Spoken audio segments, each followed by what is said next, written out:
I don't necessarily know how to feel. I don't necessarily know how to feel, and I don't necessarily know if it's a good thing or a bad thing.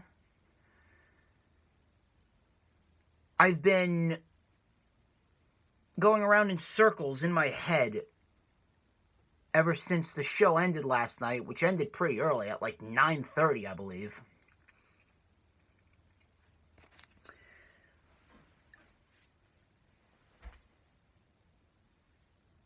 After the show, my friend from college, my friend Naz, shout out to him. I know he's watching. He's been keeping up to date with my videos. My friend Naz from college, he actually FaceTimed me.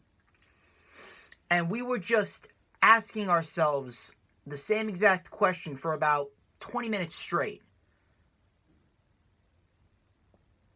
What happened? That's what I really want to know. Like, what exactly happened?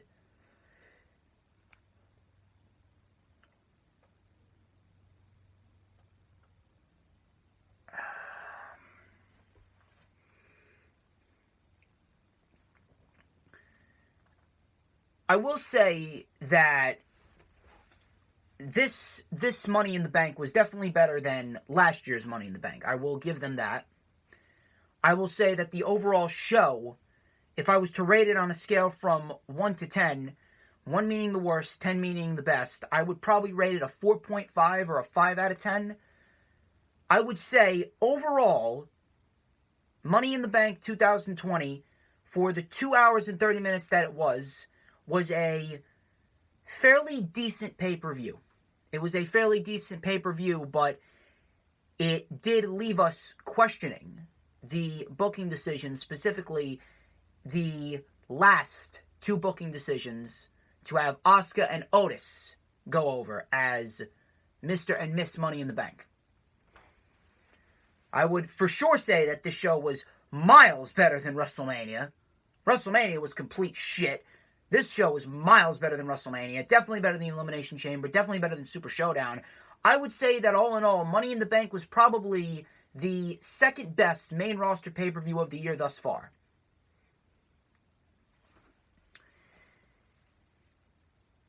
I just don't really know how to make sense of some of the things that we saw at Money in the Bank. And I'm going to try my best to break everything down, analyze everything to the best of my abilities, and try and make sense of something that in the moment didn't really make sense. And I'm going to try and think of all the possible factors as to why some of the decisions went down the way that they did. I would say that the show started off strong with 2 damn good matches and ended strong with 2 damn good matches. I would say that all in all, we got a fairly decent pay-per-view. I'm not going to do too much complaining. I'm going to try not to do too much complaining, but I really have to question as to why they made the decisions that they made as far as the 2 Money in the Bank ladder matches went. I really have to question it. Guys, if you don't know who I am, I mean, unless you've been living under a fucking rock, I don't even know how you don't know who I am. I mean, I'm the one and only DJ Storms. I'm one of the most controversial figures in the entire fucking wrestling community. I'm the greatest YouTuber and the greatest wrestling analyst on this fucking planet. Come on. I'm the guy with a glorious sideburn chin strap combo and a freshly grown mustache. I see you, ladies. And I'm also the guy that is running this YouTube channel, best YouTube channel on the planet. This is the rewind for WWE Money in the Bank 2020, which took place last night from the WWE PC in Orlando and the WWE Headquarters in Stamford, Connecticut. Now, before we get started here, for the rewind, follow me on Twitter, at HistoryMakerDJS. Follow me on Instagram and Periscope, at TheDJStorms. Thunderscope livestream is actually ranking up views very, very nicely. That's almost at 100 views. I see a lot of you are showing I Love It Loud some love. I know you love it loud. I know Thunder loves it loud. I know I love it loud. So if you love it loud, I want you to go and rewatch the Thunderscope. It's about 7 minutes. He put on a great performance. A little bit of technical difficulties in the beginning, but he put on a great performance in the end. Please go check that out if you would not mind. Add me on Facebook as well. Like the official DJ Storms business page, and I may send you an invite to join the official DJ Storms Posse group. on Facebook. All links are in the description. For collaborations and business inquiries, please send me an email. My email is StormsTakeOver@gmail.com. Quarantine with Thunder episode number 7 will be up on Wednesday, ladies and gentlemen. Please keep your eye out for the Quarantine with Thunder series. If you missed the Lightning Flash update from last week, link is in the description. It's actually just from 2 days ago, actually. Not last week, 2 days ago. Lightning Flash update this week, of course, will go up on Saturday. I got a Dark Side of the Ring review as well. The Last Ride for the Road Warriors, that's taking place tomorrow night at 10 p.m. Eastern Time on Vice TV. That's going to go up on Thursday. I do have finals this week. I do got to get started on finals. And, of course, my intestinal disease, obviously, it's been kicking my ass. But I'm still here. I'm still getting the content up for you guys. You guys have been actually killing it as far as the view goes. The views for the LFU have been going up very, very nicely. That's over 20 likes. And I believe I gained about 5 new subscribers as well. I've been keeping up to date. I have YouTube Studios. I've been keeping up to date with that. Thank you guys so much for showing love as far as the channel goes. I definitely owe you guys the world. I greatly appreciate it. Here's what I want you guys to do. I want you guys to like this video. Try and get this video to 25 thumbs up. Of course, comment down below. What are your thoughts on Money in the Bank? What was your favorite match? And what are your thoughts on the Money in the Bank ladder match winners? Please comment down below. Of course, hit the subscribe button. We are on the road to 2,000 subscribers. I may start calling myself DJ 2K. Of course, hit the notifications bell with a huge coup de grace. That way you will know whenever I pop up on YouTube. Because whenever I pop up on YouTube, it's the best time to be on YouTube. I mean, come on. It is the best time to be on YouTube whenever I pop up on YouTube. And last but not least, of course, Blue Riot Podcast. Shout out to the Blue Riot. Go follow him on Twitter at Blue Riot with 2 T's. Follow the podcast on Twitter at Blue Riot Pod. Me and him, we've been having a blast doing the Blue Riot Storms review and a lot of bonus content as well. We got one bonus episode up with my man Joseph Conlon of Big Fight Feel YouTube channel. Go subscribe to him, where we discussed our top 5 favorite matches of all time with some honorable mentions. But for the most part, me and Blue Riot, we review AEW Dark and AEW Dynamite. That goes up every single Thursday on all platforms where you find your podcast, whether it be Podbean or Anchor or iTunes or Spotify. The link to the iTunes podcast is in the description. We are on the road to 100 subscribers as far as the iTunes podcast goes. Please go show the podcast some love wherever you listen to your podcasts. Of course, please be sure to follow him on Twitter, as I've stated before. Follow the podcast on Twitter as well. We do it every single Thursday at 12 p.m. Eastern Time. It's the Blue Riot Storms review, AEW Darkmite, our review on AEW Dark and AEW Dynamite. That's going up this Thursday as well. And then, of course, Thursday, of course, at 3:30 p.m. Eastern Time is the Dark Side of the Ring review. Next Dark Side of the Ring review is the Owen Hart special. That's taking place next week. That's actually the season finale. So I've actually been having a great time doing the Dark Side of the Ring reviews. I'm actually kind of disappointed that it's ending. I'm going to have to wait till next year to pick it up again. But regardless, I have been loving it. Picture-perfect blueprint for a wrestling documentary. Without further ado, ladies and gentlemen, enough of the advertisements. Let's get right into the festivities here on the Rewind. Money in the Bank 2020. The pre-show match was Jeff Hardy versus Cesaro. And again, I have to question, why is this match taking place when Jeff Hardy was in a feud with Sheamus? I'm guessing it's because they're taking their time at building Jeff Hardy up, because they really want him to have that one last major run with the company. He could be the Universal Champion by SummerSlam, for all we know. I will say that this was a damn good match. This went about 14 minutes, and I am pleasantly surprised that they actually gave Hardy and Cesaro the proper amount of time to actually put on a damn good match, and they actually got started on the right foot. This was probably the second best match of the night outside of the WWE Championship match, and we're going to talk about the WWE Championship match later on, but Jeff Hardy and Cesaro, intense, hard-hitting, stiff, and Jeff Hardy and Cesaro both look great. And I really wish that Cesaro could be much more. I really wish that Cesaro was in a more prominent role in the WWE right now on SmackDown. I'm kind of pissed that they had Sami retain the championship, and now Sami Zayn is staying home because WWE gave him that luxury to whoever wants to stay home. Yes, they're working with a limited roster, but at the same point in time, if you have a champion, then make sure he's showing up to work. If you're not going to have someone show up to work when they have a title, then take the title off of them. WWE didn't really think that through. And now they're stuck in a fucking pickle with no mid-card title on SmackDown. For the time being, at least until this pandemic's over. We don't know how long Sami Zayn's going to be off of SmackDown. He has only had one title defense. If it was up to me, I would give the Intercontinental title to Cesaro. Cesaro versus Jeff Hardy, Cesaro versus Sheamus, Cesaro versus Chad Gable whenever he comes back, Cesaro versus Daniel Bryan for the Intercontinental Championship. You can think about the possibilities right there. Cesaro would make a great representative for the Intercontinental Championship. But now you have Sami Zayn with the Intercontinental title staying at home. Again, WWE did not think that through. But this was a damn good match. We had Cesaro catching Hardy off the steps and dropping him stomach first onto the barricade. Cesaro actually slowed the pace down and tried to keep Jeff grounded. Hardy was driven rib first into the apron, and then Cesaro with a big leg drop off the second rope for a 2 count. Hardy with a basement dropkick for a 2. We had a whisper in the wind in which Cesaro's knee was crushed under Jeff's body weight, and it actually looked pretty damn nasty. It looked like if Jeff may have landed a certain way, that Cesaro's knee would have been seriously injured. He probably would have either torn something, popped something, broken something, but it didn't look good at all. Cesaro's knee was crushed. We had a big twist of fate by Hardy, but Cesaro was able to kick out. Hardy was cut off on the top rope, going for the swanton, and Cesaro with a huge gut-wrench suplex for a 2. Hardy with a clothesline off the barricade after he sent Cesaro over the steps. His knee was taken out. Cesaro's knee was sent right into the steps. He flipped over the steps, did a somersault over the steps. Hardy with the clothesline off the barricade, threw Cesaro back into the ring, and hit the Swanton Bomb for the win. Jeff Hardy looked great here in his in-ring return. Damn good match. They started off the show very, very nicely, I will say. And I have to say, they learned their lesson from WrestleMania.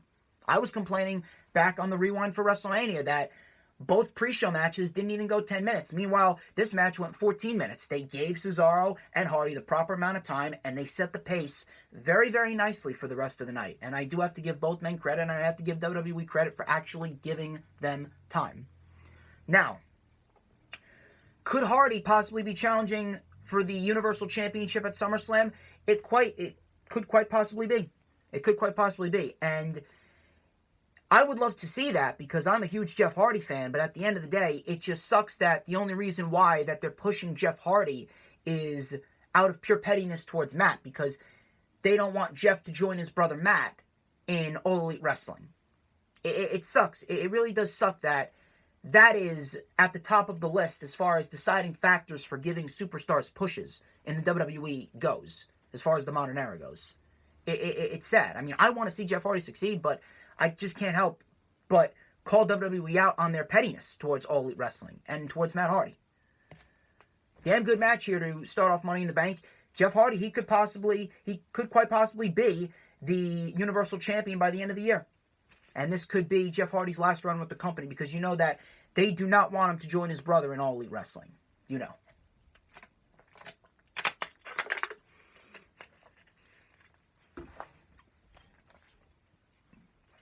Main show kicked off with The New Day defending the SmackDown Live Tag Team titles in a Fatal 4-Way against Miz, Morrison, Lucha House Party, and the Forgotten Sons, which was the match that I was actually expecting to kick off the show. This, I will say, was a great Fatal 4-Way. This was a great Fatal 4-Way tag team match. It may have been the same stereotypical Fatal 4-Way match that we're oh so accustomed to seeing, and I really do wish it would have meant something more. I really wish that all of these teams were taken a lot more seriously. I really wish that the Lucha House Party was taken a lot more seriously. I really wish that the Lucha House Party was in a more prominent role. It was too early for the Forgotten Sons. Miz and Morrison are great in their own right. The New Day are great when they're given the opportunity to. But it just sucks that it's the same old stereotypical WWE formula. The tag team titles essentially mean nothing, considering that they're floating back and forth between one team, and then they're giving it right back to the New Day. And the New Day, every other SmackDown Live tag team title reign has been the fucking New Day. It's frustrating. It really is frustrating to see. It's frustrating to see the New Day constantly getting title opportunity after title opportunity and constantly getting title reign after title reign when there are so many other fresh teams that haven't even been given an opportunity. And some of these teams are even being broken up by Vince McMahon as we speak. Lucha House Party could really be something if WWE actually got behind them. They actually got a fairly decent SmackDown Live Tag Team division. New Day, Miz and Morrison, Lucha House Party, Forgotten Sons, Cesaro and Nakamura. You got Heavy Machinery as well. Although that tag team could be done after what happened in the main event. You actually have some decent tag teams on SmackDown. The problem is that you're not portraying them like they should be portrayed. You're having Lucha House Party get one fluky win over Miz and Morrison, and then you're having the Forgotten Sons pin the tag team champions. And because obviously that's the stereotypical WWE formula. You beat the champions in a non-title match, you get a championship match at a later date. It seems as though the Forgotten Sons could very well be the next SmackDown Live Tag Team Champions. We could be looking at that match at Backlash on June 14th, which they did advertise. I'm not going to take anything away from the match. The match was very good. The match had a chaotic vibe. It was good, but at the end of the day, it just sucks that Vince McMahon and the WWE as a whole, they don't appreciate tag team wrestling when it comes to the main roster. It could be so much more. We had Metalik with a double springboard elbow taking out the Forgotten Sons. Metalik was actually one of the MVPs of this match. Metalik hit a beautiful Spanish fly to John Morrison into the pile of superstars on the outside. Beautiful looking spot there. This was only about 3 minutes into the match. Lince Dorado and Morrison, they tagged in. Dorado with a moonsault to Morrison for 2. He actually did a drop kick off of The Miz, turned it into a moonsault on Morrison. Lince Dorado, athletic as they come. We had Kofi coming in, taking out the Forgotten Sons. Morrison with a step-up enziguri on Kofi. Kofi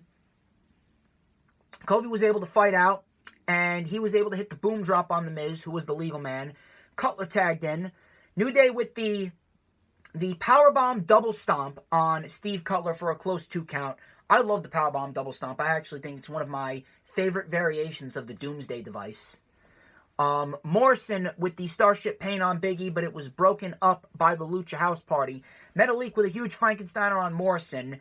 Metalik with a big elbow drop after Lince Dorado hit a splash on Big E. Metalik with an elbow drop to Big E, and that was broken up by the Forgotten Sons.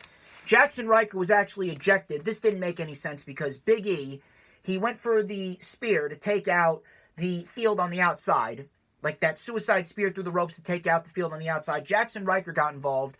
It's a no disqualification match because there's no DQs in a fatal 4-way, and the ref ejects Jackson Riker. Doesn't make any sense right there that Jackson Riker got ejected. Lucha House Party ended up taking out the Field. We had Big E catching Metalik in midair off a crossbody. He rolled through. Kofi with the Trouble in Paradise to Dorado, and a big ending on Metalik for the win. Great Fatal 4-Way Tag Team match.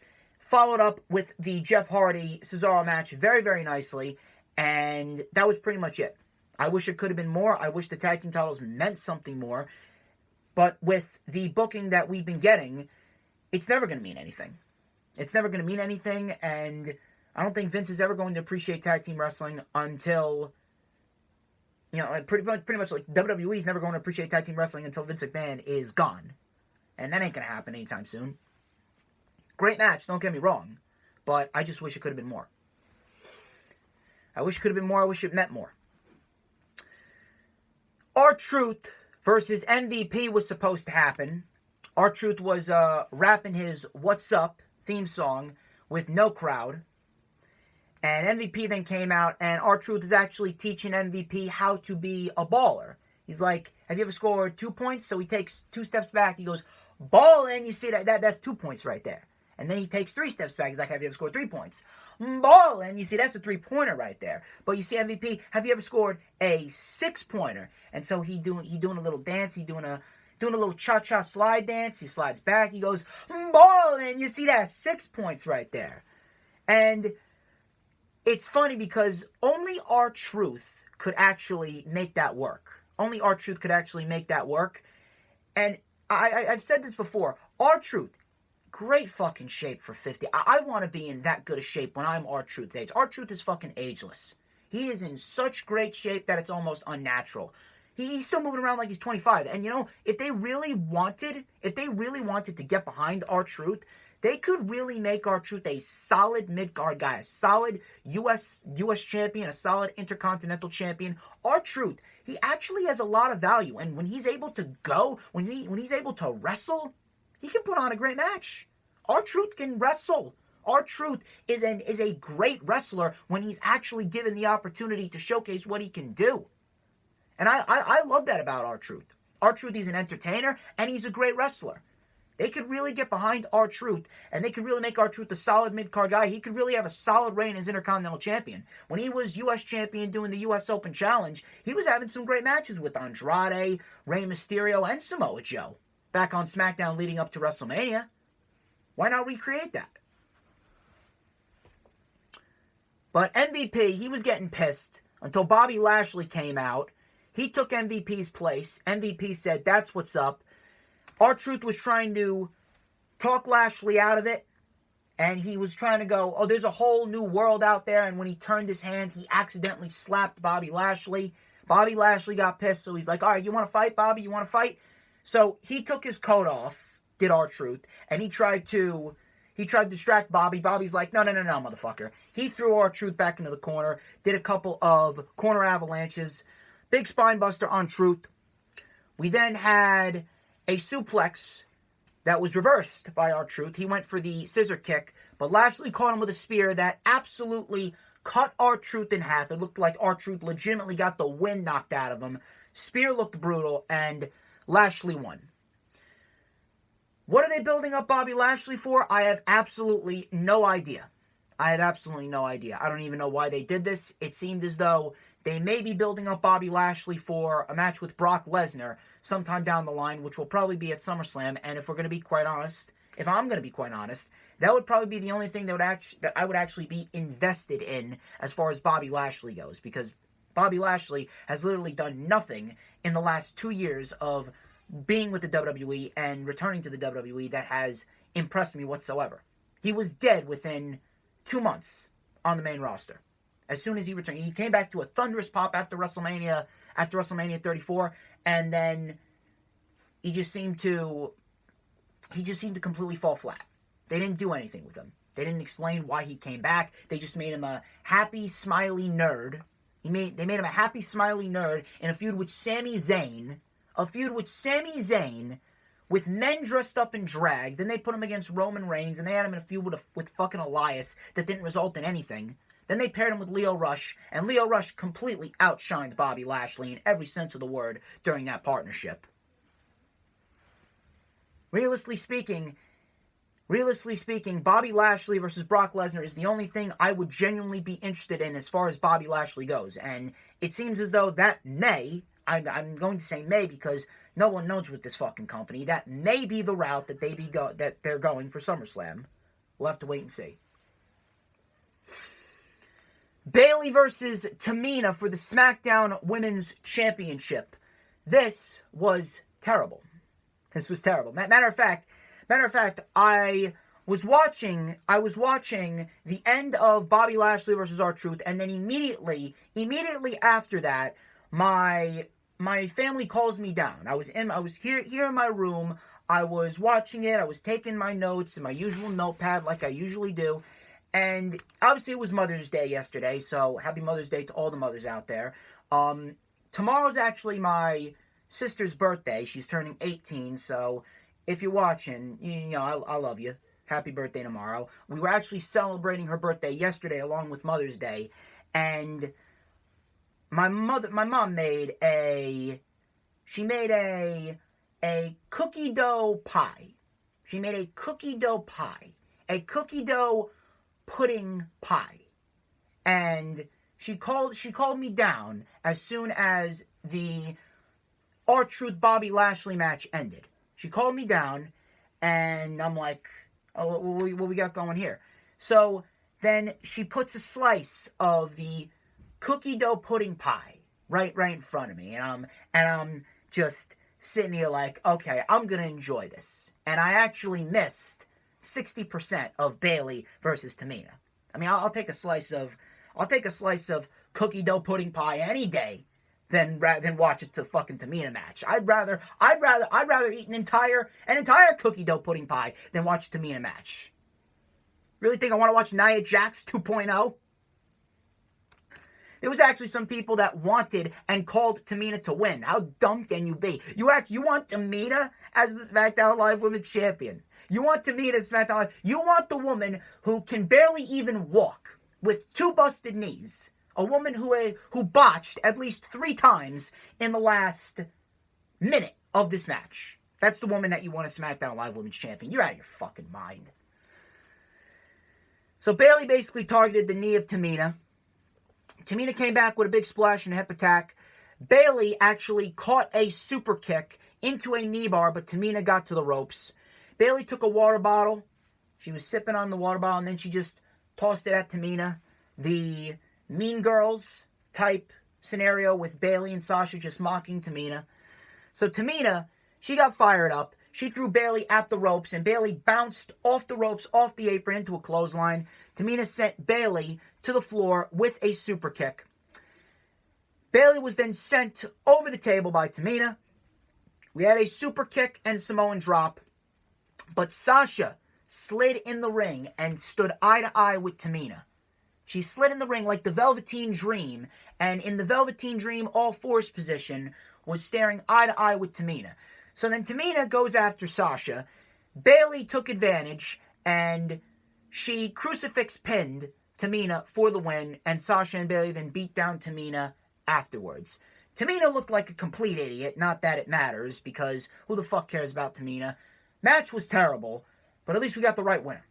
That's all I can say. Terrible match, right winner, and at the end of the day, this was nothing more than a bridge. This was nothing more than an enhancement match to build up the Sasha Banks and Bayley feud, which I hope is going to culminate at SummerSlam. And listen, I've been loving what they have been doing. I've been loving what they've been doing with Sasha and Bayley. I think that they are playing this storyline out perfectly. It's probably the best storyline in all of the women's division across both Raw and SmackDown right now. But my fucking God, you're telling you have no one else? You got no one else that you could actually put against Bayley to give Bayley some decent fucking matches in this championship match? You got no one else that you could put against Bayley? You're putting her against Lacey Evans and Dana Brooke and Tamina, Alexa fucking Bliss. Her championship reign, I'm telling you, the majority of Bayley's time as SmackDown Live Women's Champion has been spent facing people that can't wrestle for jack shit. It's terrible. It's terrible. I feel sorry for Bayley that she has to wait this long before actually getting a legitimate challenger in Sasha Banks for the SmackDown Live Women's Championship. You got no one else that you could put against Bayley. Just goes to show you how terrible the division is.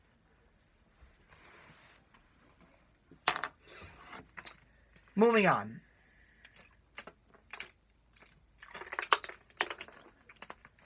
Braun Strowman versus Bray Wyatt for the Universal Championship.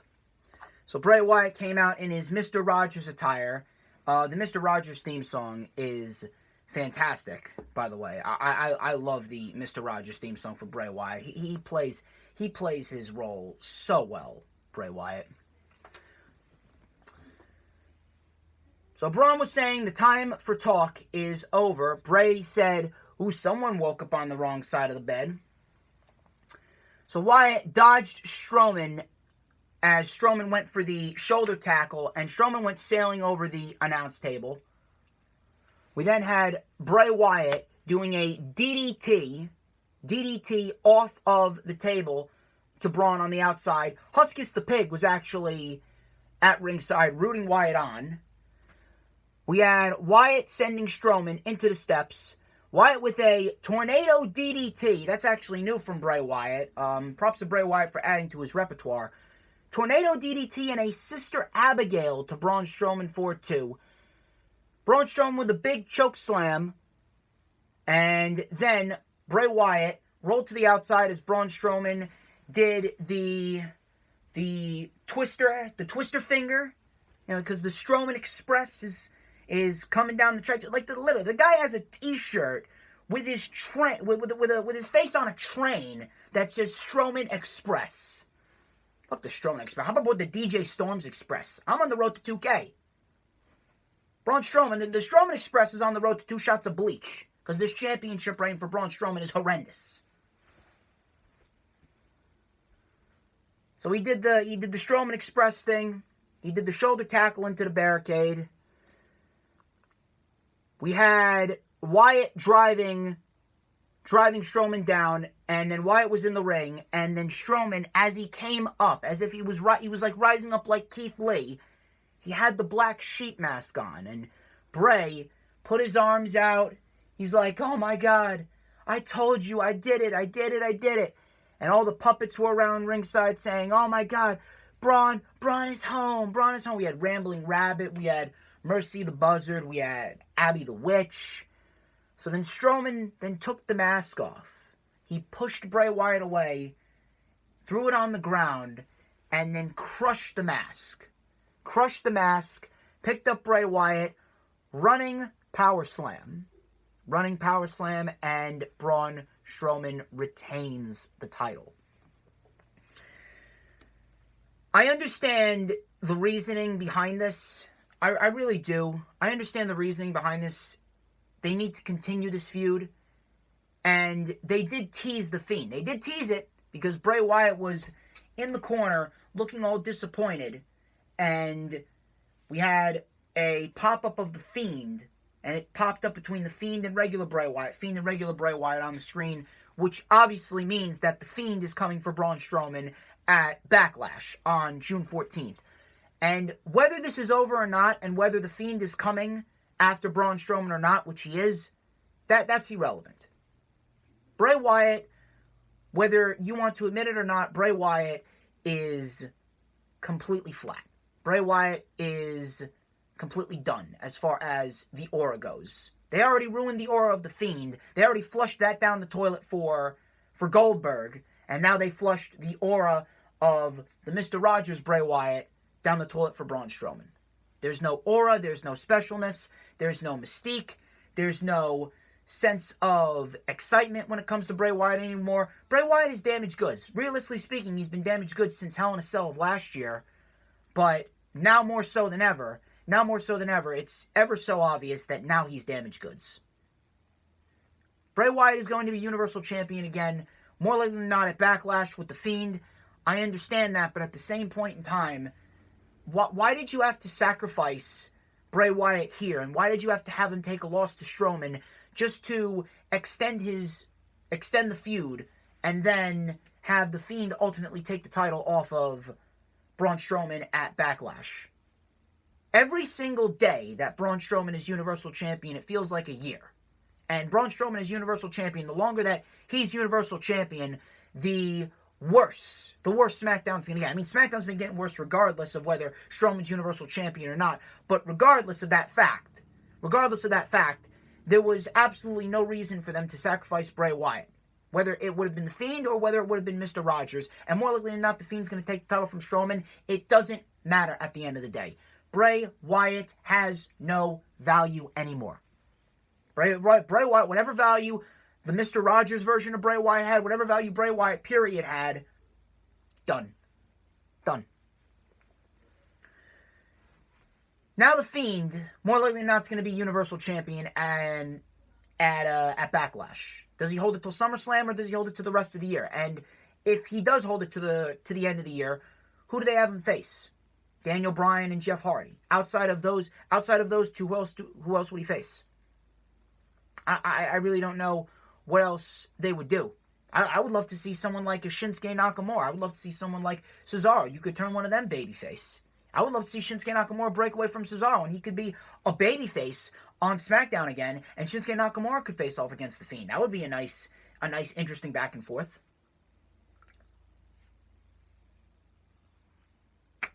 I understand why they did it. I hate the fact that Braun Strowman has to be the one to pin Bray Wyatt, whether it be as The Fiend or whether it be as the Mr. Rogers version. It doesn't matter at the end of the day. And I feel so bad for Bray Wyatt. I really do. He's going to be Universal Champion again, don't get me wrong. But at the end of the day, the fact that he has reinvented himself and created this new persona. And I've said it before, Bray Wyatt is probably undoubtedly the best creative mind in the locker room out of all the superstars in the WWE right now. And they had him go into Hell in a Cell in a non-finish against Rollins. They gave him the Universal title because if they didn't, then they would have received major backlash. And now they took the title off of him for Goldberg. That backfired on him. Now Braun Strowman is Universal Champion, and now they're going to give the title back to him, only further proving that they never should have taken the title off him to begin with, and you should have built towards Wyatt and Bryan either at WrestleMania, and if you were going to do John Cena versus Bray Wyatt at WrestleMania, you should have done Daniel Bryan versus Bray Wyatt at SummerSlam of this year. The match was certainly better than expected, but it wasn't really that good. It was more of a match that would have really benefited if there was a crowd there, and there was no crowd. There's really not more I can say about that. Drew McIntyre versus Seth Rollins for the WWE Championship. This was undoubtedly the best match of the entire night. This was the best match of the entire night, which I expected it to be. I definitely expected it to be, and both men went in there, and both men absolutely tore the house down. Drew McIntyre, he came in looking like a beast, like he usually does. Seth Rollins came in with new theme song, really embracing the whole Monday Night Messiah gimmick that they got going on. I actually like this new theme song for the time being. I think that it's a very nice touch to Seth Rollins' character. I think it definitely enhances his character. It definitely sucks that Seth Rollins is almost being used as a glorified enhancement talent now, but regardless, this match against Drew McIntyre, this was an excellent match. We had Drew in control from the opening bell with some knife-edge chops that were echoing throughout the PC. Rollins then targeted the left knee. We had 2 suicide dives from Seth Rollins.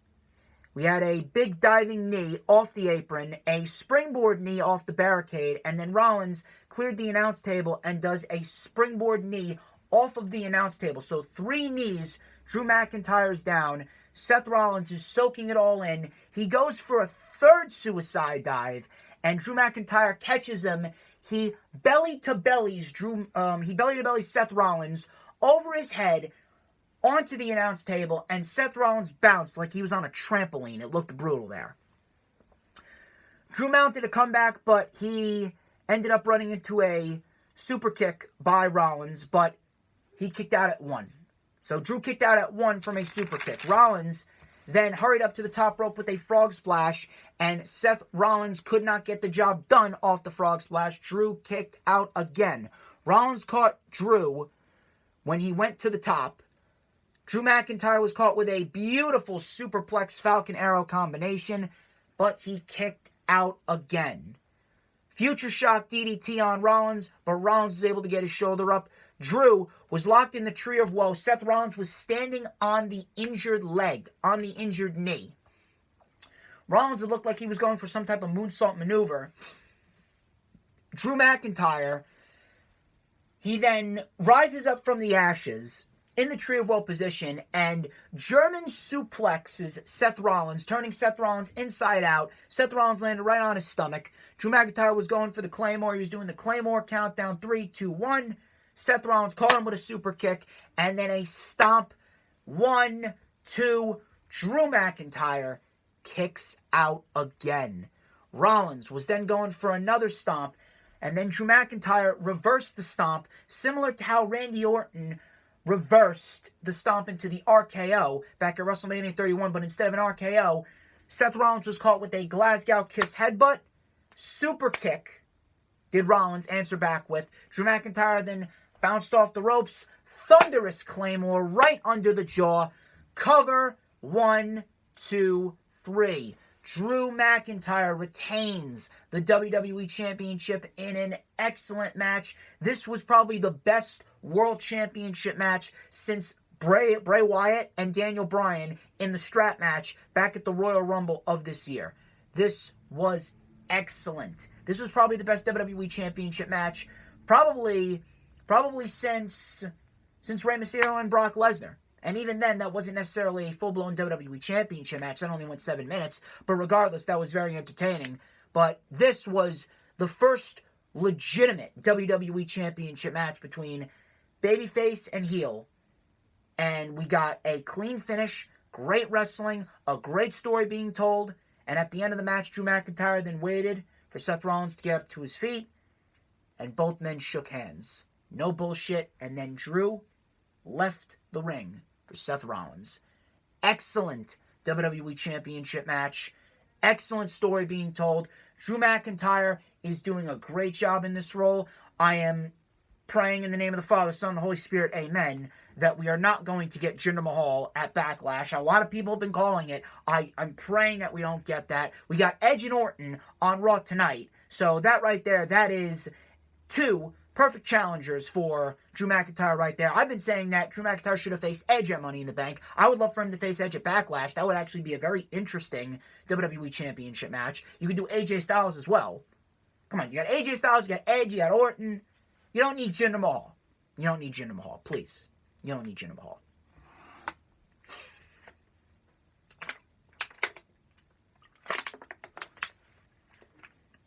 We had the men's and the women's Money in the Bank ladder matches taking place at WWE HQ. So they were introducing all of the competitors. The women were starting in the lobby, while the men were starting in the weight room. We had Asuka on the railing right above the entrance doors. So she was dancing, and as soon as the bell rang, Asuka jumped off the railing and took out all the women, and then she went straight for the elevator and started fucking dancing like an idiot inside the elevator. Meanwhile, the men, they were brawling in the weight room. Baron Corbin actually broke a mirror with a weight. Styles was held underneath some weights by Otis. Rey Mysterio actually came in contact with Brother Love. He came out of the bathroom. He's like, I love you. So that right there was hilarious in its own right. The entire match was beautifully produced, actually. The entire match had a lot of laughs. It was fantastic. So Ray came in contact with Brother Love, and the men started brawling in the elevator. The elevator, you saw the camera in the elevator, and the men, Aleister Black, Baron Corbin, Rey Mysterio, and AJ Styles, they were all brawling in the elevator. The women, they were brawling up the steps. They started brawling into the conference room. Dana Brooke actually used a steel chair to take out Nia. And then Dana Brooke grabbed the Money in the Bank briefcase that was hanging above the conference table. Stephanie came in and told Dana that they brawled into the Money in the Bank conference room, and the real briefcase is on the roof. So Dana looked like a bigger idiot than usual. I mean, Dana Brooke always looks like an idiot when she tries to wrestle in the ring, but now more so than usual, WWE is like, yeah, Dana Brooke is a moron. So Styles, he was looking for Rey Mysterio. He opened the door to a black room that had all of these Undertaker vibes, bringing back flashbacks to the Boneyard match at WrestleMania. He was then locked in the room by Aleister Black. Paul Heyman was eating some food. He had like an entire table full of food, as if he was at an all-you-can-eat buffet and he was the only one there. And he was about to eat a sandwich when the men's and the women's competitors came in contact with each other.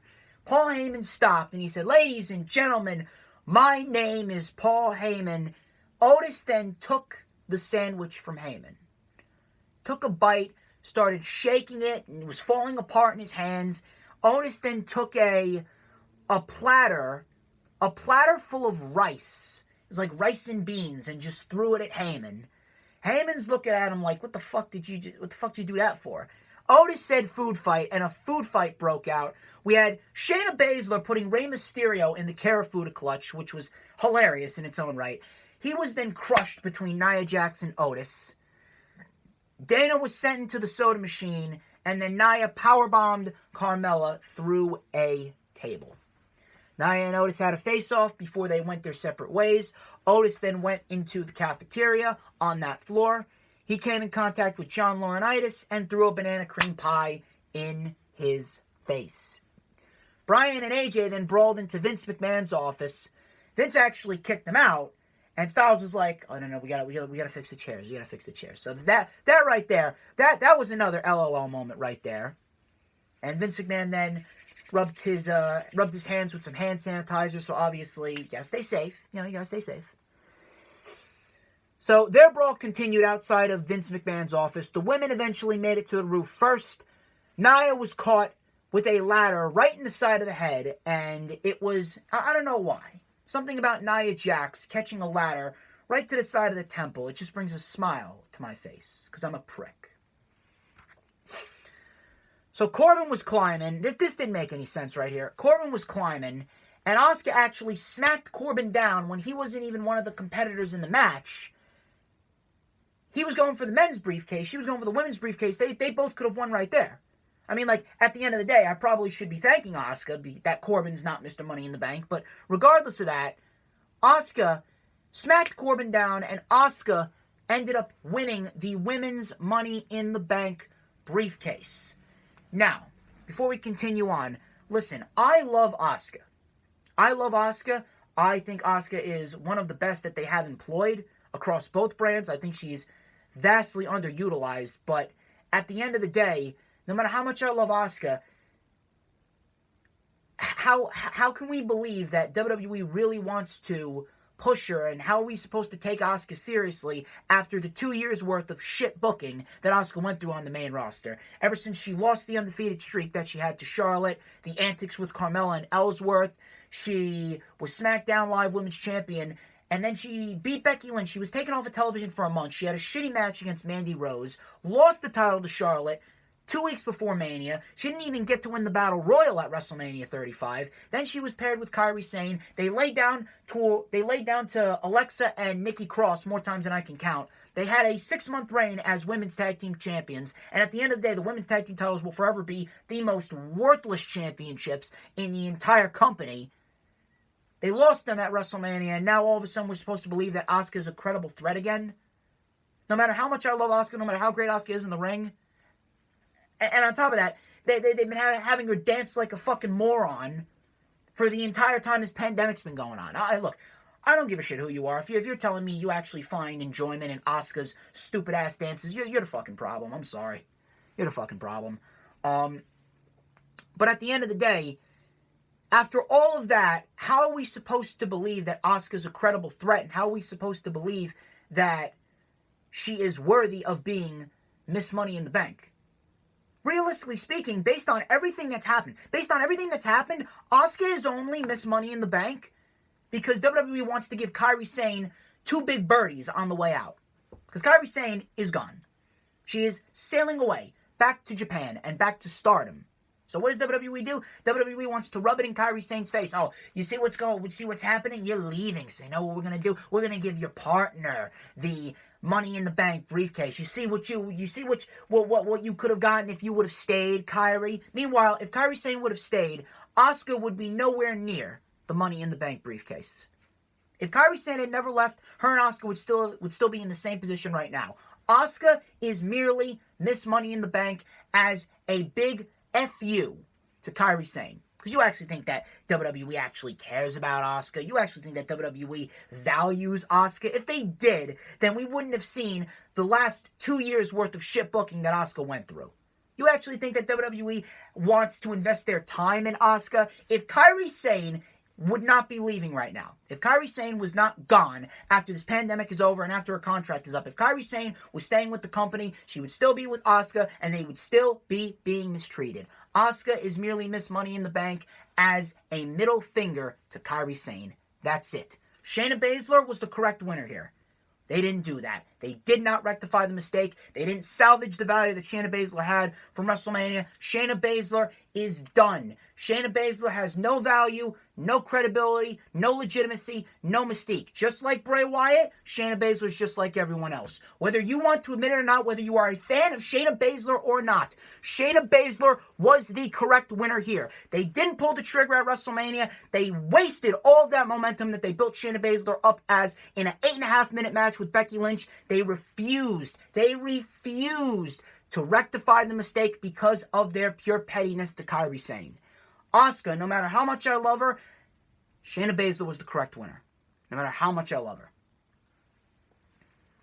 And honest to God, do you have any faith? Do you have any faith that WWE is actually going to portray Shayna Baszler, or not Shayna Baszler, Asuka in the correct role? And even if they do portray Shayna Baszler in the correct role, even if we do get Shayna Baszler versus Becky Lynch at Backlash, and Shayna Baszler ends up beating Becky Lynch at Backlash for the Raw Women's Championship, it's not going to make a difference. It's going to be 2 months too late. They did it at WrestleMania. Shayna Baszler didn't win. Now they had an opportunity to rectify that mistake, and they failed the second time. Third time, it ain't going to be the charm. It's going to be third time too late for Shayna Baszler if Shayna Baszler ends up beating Becky Lynch for the Raw Women's Championship at Backlash. Shayna Baszler is finished. It's over. It's over for Shayna Baszler. Whether you want to admit it or not, Shayna Baszler was the correct winner here based on the mistake that they made at WrestleMania. And do you have any faith that WWE is actually going to portray Asuka correctly in this role as Miss Money in the Bank? Because I sure don't. The men's match continued. Styles ended up taking out Otis. Corbin actually threw Black and Mysterio over the roof. They were thrown off the roof. Styles and Corbin, they brawled at the top of the ladder. Elias then resurfaced. Elias came back. He whacked Corbin in the back of with a guitar. So obviously that feud is still continuing, unfortunately. Styles then fumbled the briefcase and it landed in Otis's hands. Otis is Mr. Money in the Bank. Yes. Stakes and weights. Otis. Yes. Rubbing the belly. Otis. Yes. Heavy machinery. Otis. Yes.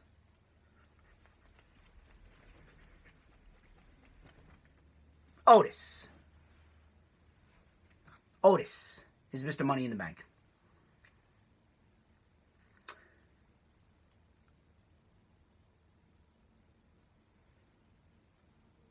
I did not know what to make of this.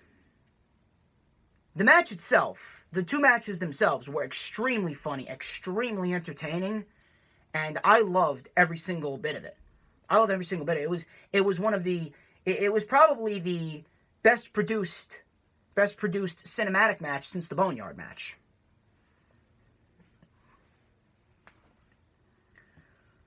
Otis is Mr. Money in the Bank. Why is Otis Mr. Money in the Bank? The only reason I can think of as to why Otis is Mr. Money in the Bank is the ratings. Now, the ratings for Monday Night Raw have been much, much worse than the ratings for SmackDown, but I feel as though Vince McMahon, he cares more about SmackDown because they got that $1 billion deal with Fox. So in Vince McMahon's sick and twisted mind, it seems as though WWE gave Otis the briefcase for shock value because they know it would get people talking, because they knew it would generate buzz, and Vince McMahon is hoping that that buzz would translate into ratings. Now, I'm not saying that Otis is a draw. I'm not saying that Otis is going to draw in 1 million viewers and we're going to get 3 million plus viewers on SmackDown this Friday. I'm not saying that. But it seems as though Vince made this decision because he knew it would get people talking. A guy like Otis, oh my God, who's Otis? Otis just won Money in the Bank. Oh, people would be flocking to SmackDown to see, oh, what happens next? Is Otis going to become the Universal Champion? Is Otis going to be the man on SmackDown?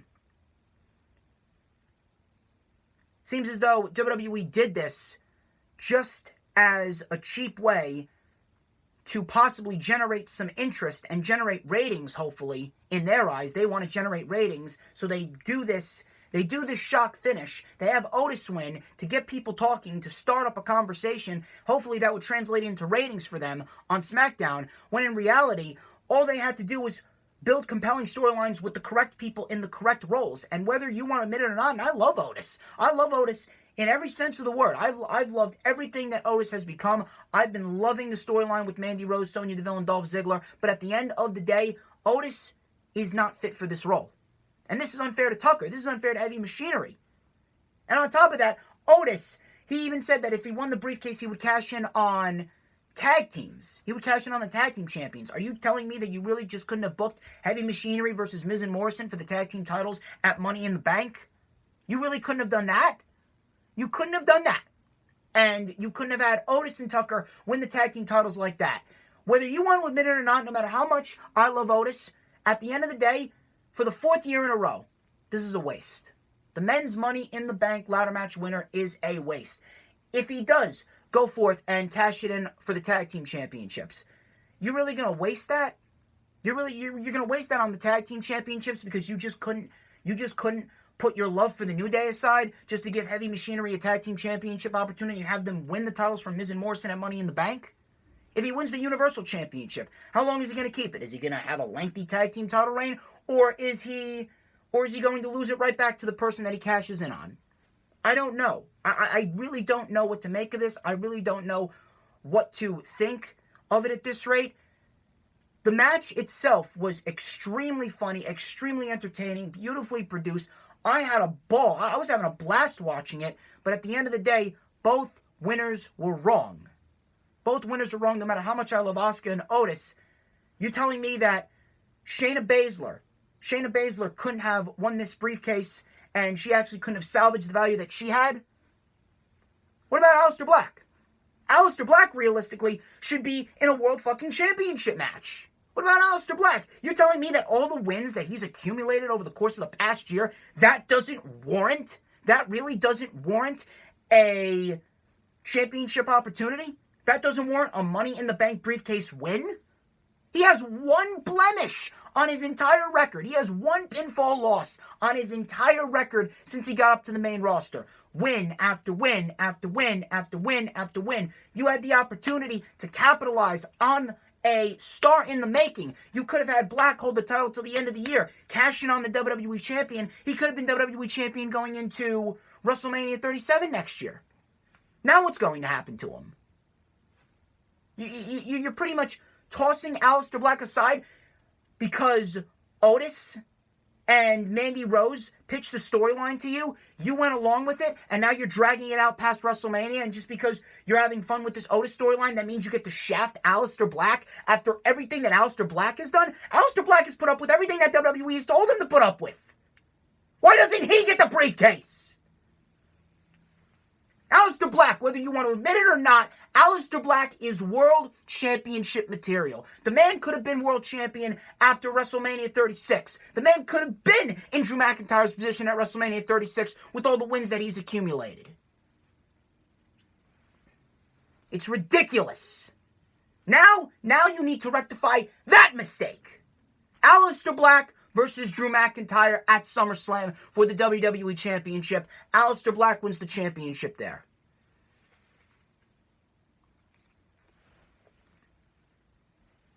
I love the match, but at the end of the day, I'm sorry. Both winners were wrong. And if you can't see that after everything that I've just threw down for you, then there's something wrong with you. But ladies and gentlemen, that wraps up the rewind for Money in the Bank. I'm going to get out of here. I got a lot of shit to do today. I got some files to study for. I got some videos to record. Be sure to like, comment, subscribe. Check out all the links in the description. Thank you guys for tuning in. I greatly appreciate each and every single one of you. I greatly appreciate all the support that you've shown me. I've greatly appreciated every little thumb up, every little comment, every little subscriber that I've gotten over the course of this entire pandemic. You guys are really making this worthwhile.